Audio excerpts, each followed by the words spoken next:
Si, dans l'examen des voies d'un développement territorial équilibré, la décentralisation s'est avérée, au terme des dernières années, comme une priorité pour le gouvernement, la coopération décentralisée apparaît désormais comme un enjeu de première importance pour le Cameroun.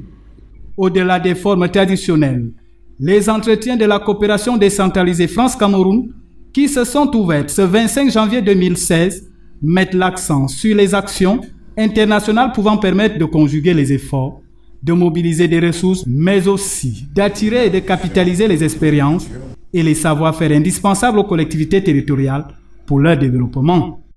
Nous sommes une nation qui a un grand littoral, mais le Cameroun aussi a des problématiques importantes dans ce domaine-là. Et nous faisons des actions régulières avec les villes et les communautés du Cameroun sur des actions liées à l'organisation territoriale, la réglementation. 12 ans après les premières assises, force est donc de constater qu'en dehors du déploiement de quelques partenariats durables, les coopérations décentralisées sont encore insuffisamment développées et les résultats escomptés jamais atteints. Opportunité donc, en ces nouveaux échanges, de fouiller, de creuser, de chercher ce moyen de développement des communes.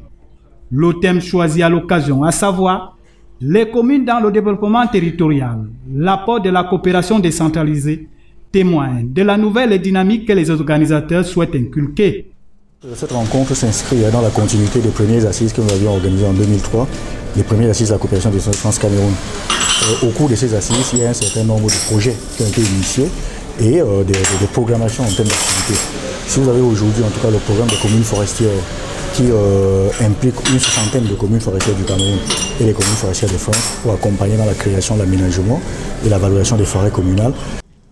La volonté du Cameroun de vouloir libéraliser les champs de la coopération décentralisée trouvera certainement un écho favorable auprès des magistrats municipaux de France venus nombreux aux assises de Yaoundé. Aux transactions classiques, assurément, des ouvertures innovantes verront le jour.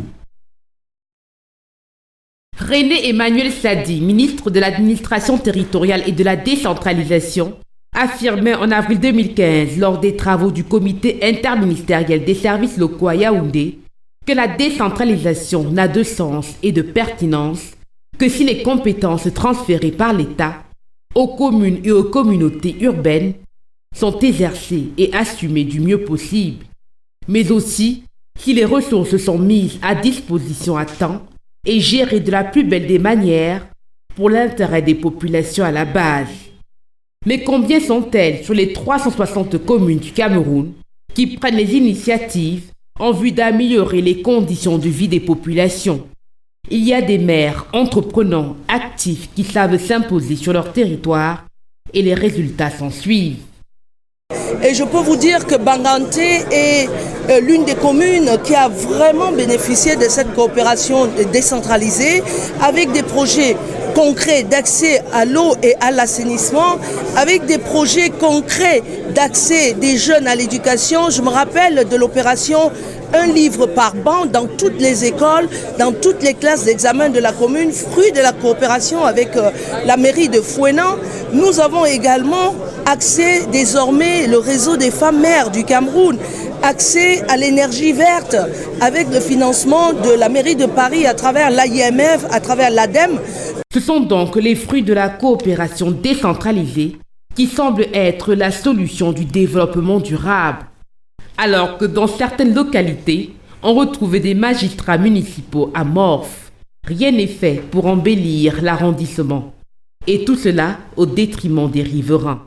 D'où l'importance de la rencontre tenue les 25 et 26 janvier 2016 à Yaoundé, avec pour point d'orgue les communes dans le développement territorial, l'apport de la coopération décentralisée. Il faut donc être soucieux du bien-être d'autrui. Chacun va aller, n'est-ce pas, en fonction de là où il se place, parce qu'il y a, comme vous l'avez constaté vous-même, des communes de villes de montagne, des communes forestières, des communes du littoral. Et bien, nous pensons que chacun va essayer de s'inscrire. En ce qui nous concerne, nous sommes dans les communes de montagne, nous pensons faire quelque chose à ce niveau-là. En tout cas, il faudra du temps pour que le transfert du pouvoir de l'État vers des personnes morales de droit public soit effectif. 6 ans déjà que le processus est lancé, les faits ne sont pas visibles, alors que l'enjeu même de la décentralisation est de promouvoir le développement durable en impliquant à n'en point douter les populations de la base à la gestion de leurs affaires. La coopération décentralisée France-Cameroun n'est pas un guichet où les acteurs viendraient tirer des ressources financières au gré de leurs besoins, mais s'apparente plus à un cas d'échange, de formation et d'élaboration de projets conjoints à soumettre aux partenaires institutionnels français, camerounais et européens pour obtenir leur appui. Les entretiens de la coopération décentralisée de Yaoundé s'inscrivent à la suite des grands événements récemment organisés à Paris, notamment le 6e Forum de l'Action internationale des collectivités, le 29 juin, et la COP 21. Ces assises visent non seulement à dresser le bilan d'une décennie d'actions de coopération, mais aussi à envisager les perspectives pouvant permettre une meilleure visibilité des relations. Le vœu le plus cher que je peux exprimer, c'est de poursuivre cette démarche parce que je crois qu'elle est d'abord dans l'intérêt de nos communes respectives françaises et camerounaises et aussi dans l'intérêt, je crois, des populations et dans l'intérêt même de la planète parce que les éléments que nous mettons en place sont même aujourd'hui certes d'abord des éléments économiques mais aussi des éléments de politique environnementale qui vont être un enjeu majeur des années à venir. En dépit de quelques insuffisances, on peut néanmoins relever l'intensification des collaborations entre les communes alsaciennes et plusieurs communes camerounaises. L'appui des mairies Conseil Cameroun aura permis le lancement des coopérations décentralisées sur la thématique de l'environnement, la signature de nouveaux accords d'association sur les thématiques minières, littoral et montagnes, forestières, la formation de 150 cadres techniques des communes du Cameroun en France. La coopération décentralisée, c'est la solution du développement durable. C'est l'apport des moyens, mais également des meilleures pratiques qu'il faut copier. Il ne s'agit pas quand on va dans une décentralisation, chercher à récupérer uniquement de l'argent ou des moyens financiers.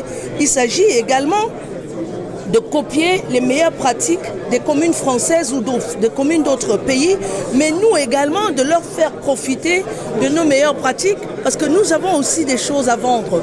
Ces entretiens sont une opportunité pour les élus français de faire état de leur disponibilité, de leur savoir-faire, de présenter leurs possibilités d'action avec les communes camerounaises, mais aussi aux magistrats municipaux camerounais de mieux s'informer des modalités techniques de la coopération décentralisée et de ses changements. Toute info. L'institution judiciaire dispensée de se préoccuper des questions d'émergence du Cameroun, c'était manifestement à tort. On la retrouve ce 26 janvier 2016, en plein dedans, à l'occasion de la cérémonie de présentation des vœux au chef de la Cour suprême. Occasion des vœux, occasion de faire l'exposé des difficultés auxquels ont été confrontés le personnel judiciaire sur l'année dans son ensemble, allant des magistrats aux huissiers en passant par les avocats et personnels de l'administration pénitentiaire. Au plan fonctionnel, le redéploiement de certains personnels et la redistribution des locaux au sein de la haute cour ont rapidement rendu opérationnel la chambre judiciaire ainsi que son président nouvellement nommé. Sommet de rendre justice, la sécurité judiciaire est devenue au fil du temps un indicateur essentiel dans l'évaluation de la gouvernance des États, mais surtout d'attrait des investisseurs vers la destination Cameroun. Ce qui explique donc la recommandation du premier président de la Cour suprême. En effet, notre rôle est déterminant dans l'assainissement du monde des affaires, dans l'amélioration de la gestion des finances publiques et dans l'apaisement du climat social, ce qui rend notre tâche immense. Immédiatement intégrés et relayés par les personnalités qui ce jour ont reçu des distinctions honorifiques. Le pouvoir judiciaire a un rôle déterminant dans le développement d'un pays. Parce que quand la justice est bien rendue, quand la justice est juste, le développement est assuré. Donc l'interpellation du premier président est très importante et vient à l'appui du discours du chef de l'État. Une justice donc qui prend fait et cause pour l'émergence du Cameroun et qui se doit de travailler pour tant ces vieux démons, au rang desquels ceux de son indépendance, de la corruption qui la gangrène, mais surtout d'une certaine défiance des justiciables, malgré l'accroissement global du contentieux. On apprend ainsi que pour la Chambre des comptes de la Cour suprême chargée de la reddition des comptes, des ordonnateurs et comptables publics, l'institution a rendu 289 décisions en 2015 contre 186 l'année d'avant.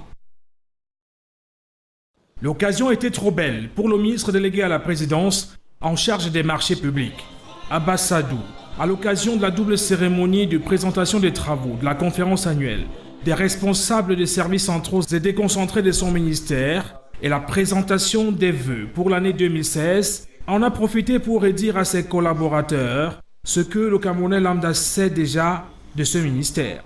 Les marchés publics qui devraient tourner tel un moteur lancé à plein régime sont malheureusement devenus un véritable boulet pour l'économie camerounaise.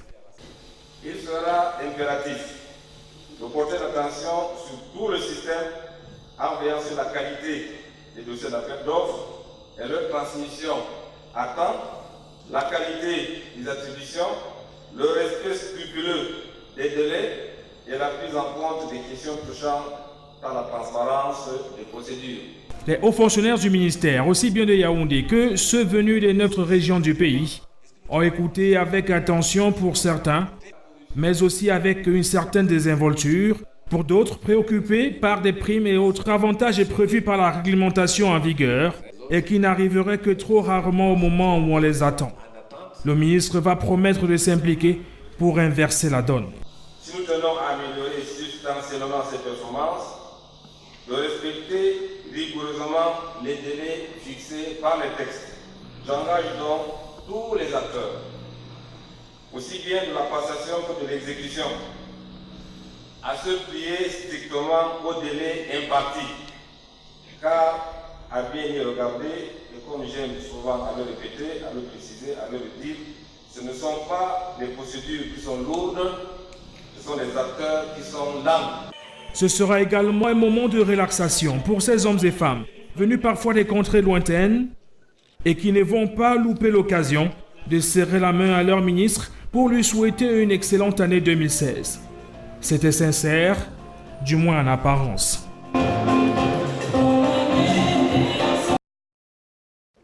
Ils sont venus de 19 sous-sections que compte la section RDPC de Mbankomo pour cette formation sur les missions des organes de base de leur chapelle politique à leur intention, eux qui viennent d'être pour la plupart portés à la tête de ces différents démembrements du Rassemblement démocratique du peuple camerounais.